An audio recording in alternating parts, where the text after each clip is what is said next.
भगवान का joker, Italy की लोक कथा। सोरंटो इटली में कई साल पहले सोरंटो इटली में कई कई साल पहले एक छोटा सा लड़का रहता था जिसका नाम था जियोवानी। उसकी ना तो कोई माँ थी, ना ही पिता। अकेला था वो फटे पुराने कपड़े पहनता था और घर घर जाकर रोटी की भीख मांगता था और फिर रात में किसी के दरवाजे पर जाकर सो जाता था। लेकिन वो दुखी नहीं था, वो खुश था क्योंकि वो कुछ सरप्राइजिंग या अद्भुत या कुछ इंटरेस्टिंग कर सकता था। वह बाजीगरों की तरह, जादूगरों की तरह, बाजीगरों की तरह या जिमनास्ट की तरह कई गेंदों को हवा में एक साथ फेंक कर उन्हें पकड़ सकता था। वो जगलिंग कर सकता था। हर दिन वो मिस्टर बैप्टिस्टा की फल और सब्जी के स्टॉल पर जाता और जगलिंग करता था। वह नींबू और ऑरेंज, एप्पल और ब्रिंजल को हवा में उछालता था और फिर से उन्हें पकड़ता था। वह नींबू और ऑरेंज, एप्पल और बैंगन को हवा में उछालता था और फिर से उन्हें पकड़ता था। जोवानी के इस करतब को देखने के लिए बहुत बड़ी भीड़ इकट्ठी हो जाती थी और जब जिवानी का खेल खत्म हो जाता तो भीड़ मिस्टर बैप्टिस्टा से सब्जी और फल खरीदती थी। उसके बाद मिस्टर बैप्टिस्टा की पत्नी जियोवानी को एक कटोरा गर्म सूप देती थी। तो ये एक बहुत अच्छा सिस्टम था। जियोवानी की वजह से दुकान पे भीड़ आती थी। उस मिस्टर बैप्टिस्टा की दुकान से लोग सामान खरीदते थे और मिस्टर बैप्टिस्टा की पत्नी जियोवानी उसके अच्छे काम के लिए उन्हें उसके एक कटोरा गर्म सूप देती थी। एक दिन एक सर्कस सोरंटो शहर में आया। उसमें जियोवानी ने अर्लेचिनो और कोलंबना को सुंदर कपड़े पहनकर डांस करते हुए और गाते हुए देखा। ये सब देख के जियोवानी बहुत खुश हुआ। उसने कहा, मुझे भी ऐसी जिंदगी जीनी चाहिए। मुझे भी ऐसी जिंदगी जीनी चाहिए, डांस करना, अच्छे अच्छे कपड़े पहनना और गाना। तो इसलिए जब सर्कस खत्म हुआ तो जियोवानी ने जाकर सर्कस के मालिक से बात की कि भाई मैं भी तुम्हारे ग्रुप में आना चाहता हूँ। मालिक ने कहा, नहीं नहीं नहीं, मुझे तुम जैसे सड़क चाप भीख मंगे लड़की की कोई जरूरत नहीं है, कहीं और जाकर भीख मांगो। जियोवानी ने रिक्वेस्ट की, लेकिन मैं बहुत काम आ सकता हूँ। मैं सामान बांधने और खोलने में मदद कर सकता हूँ, मैं गधे की देखभाल कर सकता हूँ और साहब, जियोवानी ने आगे कहा, मैं बाजीगर की तरह जगलिंग भी कर सकता हूँ। मुझे जगलिंग करनी आती है। बुरा नहीं है, बुरा नहीं है। जियोवानी के जगलिंग देखने के बाद मालिक ने कहा, थोड़े और प्रैक्टिस और ट्रेनिंग से तुम अच्छे होगे, बन जाओगे, लेकिन मैं तुम्हें पैसे नहीं दूंगा। सोने की जगह इटली के बेस्ट प्लेयर्स के साथ और खाने के समय एक कटोरा नूडल्स, बस तुम्हें इतना ही मिलेगा। इससे ज़्यादा मैं कुछ नहीं दे सकता। जियोनी ने कहा, ठीक है मालिक, इतना चलेगा। तो मालिक ने कहा, जाओ जाकर अपना सामान ले आओ, हम 1 घंटे में ऐसे निकल रहे हैं। फिर जियोनी ने मिस्टर और मिसेस बैप्टिस्टा को गुड बाय कहा और वो सर्कस में एक आर्टिस्ट बन गया। कुछ समय बाद कुछ समय बाद सर्कस के मालिक ने उसे एक ड्रेस दी और जियोनी भीड़ के सामने करतब दिखाने लगा। वो एक जोकर के चेहरे का मुखौटा पहनता था और नाटक शुरू होने से पहले कर्टेन के बाहर निकलकर झुकता पर्दे से बाहर निकल कर झुकता। फिर वो एक रंगीन बैग खोलकर एक एक कारपेट बाहर निकाल कर अपने अपना स्टंट या करतब शुरू करता। सबसे पहले वो हवा में बांस के डंडे फेंक कर उन्हें पकड़ता था। फिर हवा में प्लेट्स फेंकता था। फिर वो डंडों पर प्लेटों को बैलेंस करके उन्हें घुमाता था। फिर वो तार के छल्ले और जलती हुई लकड़ी की मशालों को हवा में फेंक कर उन्हें पकड़ता था। इस तरह के करतब वो दिखाने लगा। और सबसे एंड में वो एक लाल गेंद और एक ऑरेंज गेंद को फेंकता था। फिर एक पीली गेंद, फिर एक हरी, फिर एक नीली और फिर एक बैंगनी रंग की गेंद फेंकता था। ऐसा लगता था जैसे वो बाजीगर कलर्ड बॉल्स का एक रेनबो क्रिएट कर रहा है, एक इंद्रधनुष पैदा कर रहा है। और अब देखिए स्वर्ग में सूर्य, वो चिल्लाता। वो करतब दिखाने के लिए एक चमकती हुई सुनहरी गेंद उठाता और उसे ऊंचा और ऊंचा, तेज उछालता। उसे देखकर भीड़ जो है बहुत खुशी से झूम उठती थी। मतलब जियोने की जगलिंग अच्छे से चल रही थी और भीड़ उससे काफ़ी खुश थी। जल्द ही जियोनी बहुत फेमस हो गया और बाद में उसने सर्कस को अलविदा कहा और खुद शहर-शहर घूम-घूम कर अपने करतब दिखाने लगा। उसने इटली के बहुत सारे शहरों की यात्रा की। हालाँकि उसकी ड्रेस अब बहुत सुंदर थी, लेकिन वो फिर भी हमेशा अपने चेहरे पर एक जोकर का मुखौटा पहनता था। एक बार उसने ड्यूक के लिए जगलिंग की, जो कि वहाँ के किसी स्टेट का शासक था। फिर उसने एक राजकुमार यानी कि प्रिंस को अपने करतब दिखाए और वो हमेशा ऐसे ही करता था और उसे अच्छा खासा इनाम भी मिलता था। पहले डंडे, फिर प्लेटें, फिर क्लब और फिर जलती हुई मशालें और अंत में वो कलर्ड बॉल्स का रेनबो दिखाता था। और अब स्वर्ग में सूर्य देखिए, वो चिल्लाता और सुनहरी गेंद ऊँची-ऊँची उड़ान भरती और भीड़ हँसती, फिर ताली बजाती और उसकी बहुत तारीफ़ें करती। एक दिन एक दिन इन सभी के बीच 2 शहरों के बीच जर्नी के दौरान जियोवानी एक पेड़ की छाया में रोटी और पनीर खा रहा था। 2 साधु सड़क से उतरकर उसके पास आए और उन्होंने जियोवानी से कहा, "क्या आप अपना भोजन या खाना हमारे साथ शेयर करेंगे, अच्छे जोकर जी?" उन्होंने पूछा, "भगवान के प्यार और हमारे हमारे गुरु के आशीर्वाद के लिए।" जियोवानी ने कहा, "बैठो साथियों, मेरे पास बहुत खाना है, चलो खाते हैं।" फिर तीनों ने खाना खाया। दोनों साधुओं ने जियोवानी को बताया कि कैसे वह एक शहर से दूसरे शहर घूमते हैं, अपने भोजन की भीख माँगते हैं और भगवान के प्रेम और आनंद का संदेश फैलाते हैं। हमारे गुरु कहते हैं कि हर कोई भगवान की महिमा के गीत गाता है, क्योंकि यहाँ तक कि आपकी बाजीगरी भी भगवान की पूजा जैसी ही है। उन साधुओं में से एक ने जियोवानी से कहा।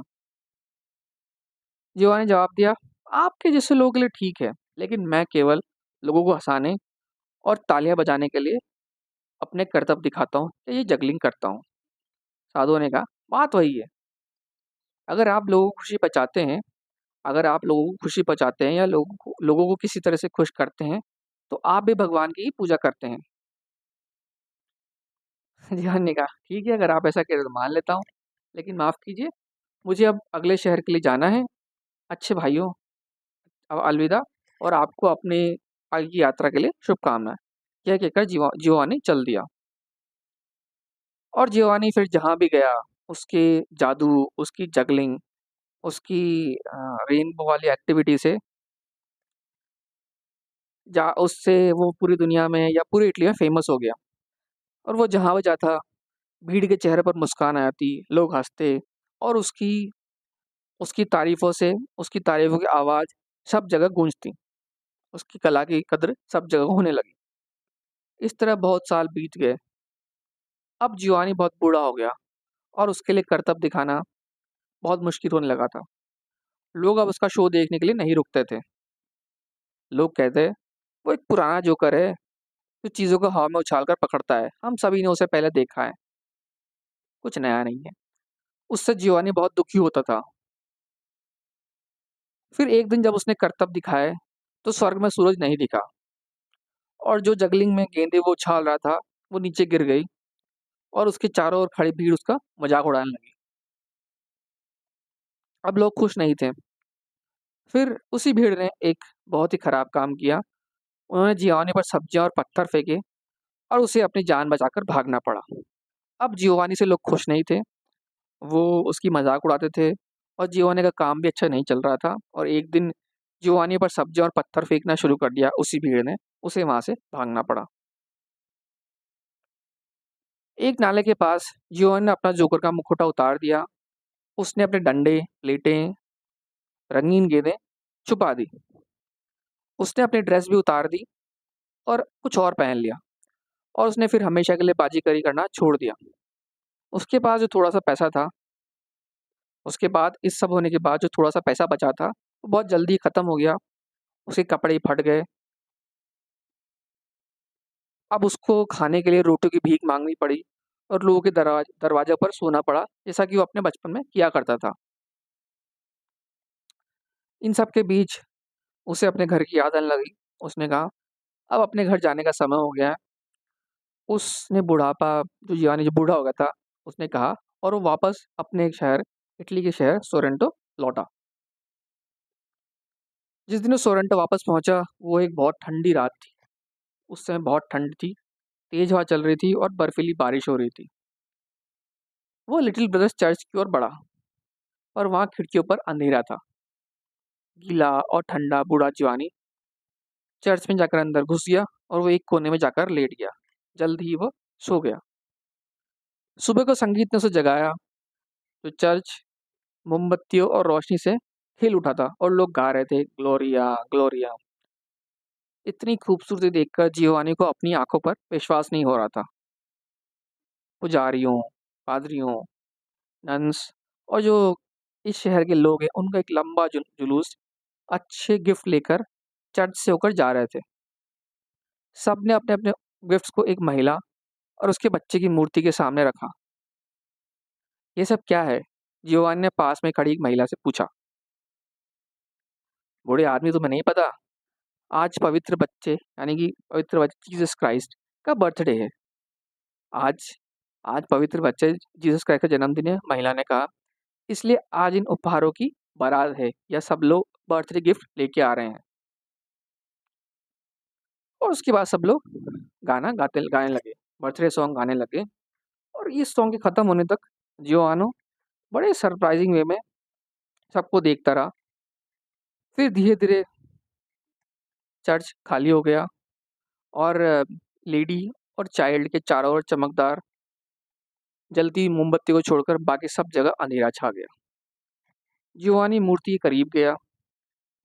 महिला की बाहों में बच्चा उसे बहुत बड़ा और बहुत ही कठोर लग रहा था। जो महिला की बाहों या मूर्ति में जो बच्चा था बहुत ही बड़ा और कठोर लग रहा था। ओ लेडी, जियोवानी ने कहा, काश मेरे पास ही बालक को देने के लिए कुछ होता। इतने सभी खूबसूरत उपहारों के साथ भी आपका इतना कुछ मिलने के बाद भी आपका बच्चा बहुत दुखी और उदास लग रहा है। लेकिन रुकियो रुको, मैं लोगों को हंसाना जानता हूँ। फिर रुको, मैं लोगों को हंसाना जानता हूँ। ऐसा कहकर जियोवानी ने अपना बैग खोला, अपनी पुरानी ड्रेस को निकाला। उसने अपने जोकर के मुखौटे को पहना या मास्क को पहना, अपना कारपेट फैलाया और अपने जगलिंग की करतब करने लगा। सबसे पहले डंडे, फिर प्लेटें। उसके बाद उसने प्लेटों को डंडा घुमाया, फिर क्लब और छल्ले। दरवाजा बंद करने के बाद आ रहे ब्रदर सेक्सटन, जो कि उस चर्च के हेड प्रीस्ट थे, ने जियानी को करतब दिखाते हुए देखा। वो बिल्कुल डर गया।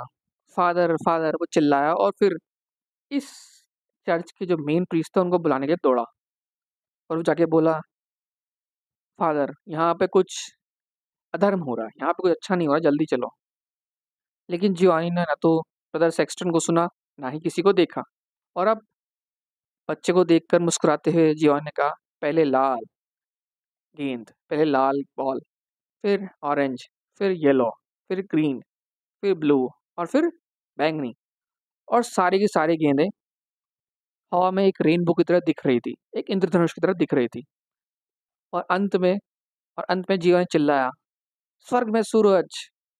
सोने की गेंद ने ऊपर और चारों ओर ऊंची और उड़ान भरी। जियोआनी ने पूरे जीवन में कभी इतनी अच्छे तरीके से जगलिंग नहीं की थी। और ऊंचा और ऊंचा, तेज और तेज, हवा में बिल्कुल कलर भर गए गेंदों की वजह से। और वो देखने में बहुत अच्छा लग रहा था। जियोआनी का दिल तेजी से धड़कने लगा। ये तुम्हारे लिए प्यारे बच्चे, तुम्हारे लिए। उसने मूर्ति की और छोटे बच्चे को देख के चिल्लाया, वो खुशी से चिल्लाया, ये तुम्हारे लिए प्यारे बच्चे, तुम्हारे लिए। तभी अचानक उसका बूढ़ा दिल रुक गया और जियोआनी नीचे गिर गया और फर्श पर वो गिर गया और उसकी मौत हो गई। उस चर्च के मुख्य पुजारी और ब्रदर सेक्सन दौड़ते हुए अंदर आए। बूढ़े जियोआनी ने ऊपर झुकते हुए मुख्य पुजारी ने कहा, देखो गरीब जोकर अब मर चुका है, उसकी आत्मा को शांति मिले। लेकिन ब्रदर सेक्सटन पीछे हटा। उसने लेडी और उसके पवित्र बच्चे यानी कि जीसस क्राइस्ट की मदर मैरी और जीसस क्राइस्ट की छोटे बच्चे की मूर्ति को देखा। वो नज़ारा देखकर उसका मुंह खुला खुला रह गया। ओ फादर, देखो जरा उधर देखो।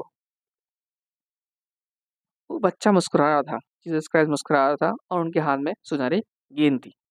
बच्चा मुस्कुरा रहा था और उनके हाथ में सुनहरी गेंद। उम्मीद है आपको ये कहानी पसंद आई होगी। और आपके कमेंट्स और फीडबैक का हमेशा से मुझे इंतज़ार रहेगा। और ऐसी ही और भी कहानियाँ आगे मैं लाता रहूँगा। तो अगली कहानी तक के लिए have a good day and God bless you all.